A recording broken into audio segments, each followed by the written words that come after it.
పోలిశెట్టి అనగనగా ఓ ఊరు. ఆ ఊళ్ళో పోలిశెట్టి అని ఓ కోమటి ఉండేవాడు. పోలిశెట్టి ఎంతో సంపాదించాడు, ఖర్చు చేశాడు. అయినా పోలిశెట్టి దగ్గర చాలా డబ్బుంది. కానీ ఆ సంగతి ఎవరికీ తెలియదు.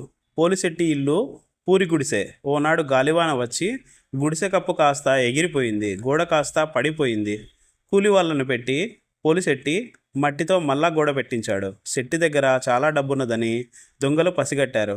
కొత్త గోడ ఊసులు చూసుకుని అర్ధరాత్రి వేళ గోడకి కన్నం వేశారు. ఒక దొంగ కన్నంలో నుంచి లోపల జొరబడుతుండగా కొత్త గోడ కదు కూలిపడింది. కన్నంలో దొంగ చిక్కుమని చచ్చాడు. మిగిలిన దొంగలు పిక్కబలం చూపించారు. వెర్రి వెంగళరాజు ఆ ఊరికి రాజు. ఆ రాజు దగ్గర దొంగలు ఫిర్యాదు చేశారు. పోలిశెట్టి దొంగను చంపాడని. వెర్రి వెంగళరాజు పోలిశెట్టిని పిలిపించి, దొంగను ఎందుకు చంపావు అని అడిగాడు.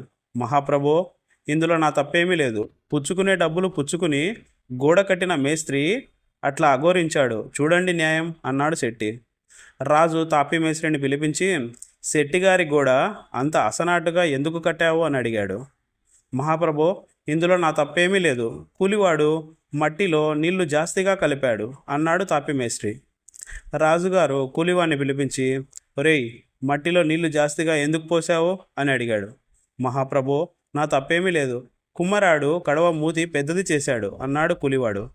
రాజుగారు కుమ్మరాన్ని పిలిపించి, కుమ్మరోడా, కడవ మూతి ఎందుకు పెద్దది చేశావు అన్నాడు. మహాప్రభో, నా తప్పేమీ లేదు. నేను కడవ చేసే సమయానికి నాట్యకత్తె ఆ పక్కగా వెళ్ళింది అన్నాడు కుమ్మరాడు. రాజుగారు నాట్యకత్తెను పిలిపించి, నాట్యకత్తె, కుమ్మరాడి ఇంటి మీదుగా ఎందుకు వెళ్ళావు అన్నాడు. మహాప్రభో, నా తప్పేమీ లేదు. కంసాలి నా నగ ఇవ్వటం ఆలస్యం చేస్తే అందుకు వెళ్ళవలసి వచ్చింది అన్నది నాట్యకత్తె.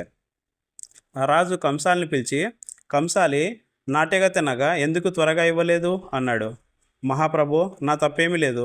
కోమటి నాకు బంగారం ఇవ్వలేదు అన్నాడు కంసాలి. రాజు కోమటిని పిలిపించి, కోమటి, కంసాలికి బంగారం ఎందుకు ఇవ్వలేదు అన్నాడు. కోమటి ఏమి చెప్పడానికి పాలుపోక తే తే తే అని నసగసాగాడు.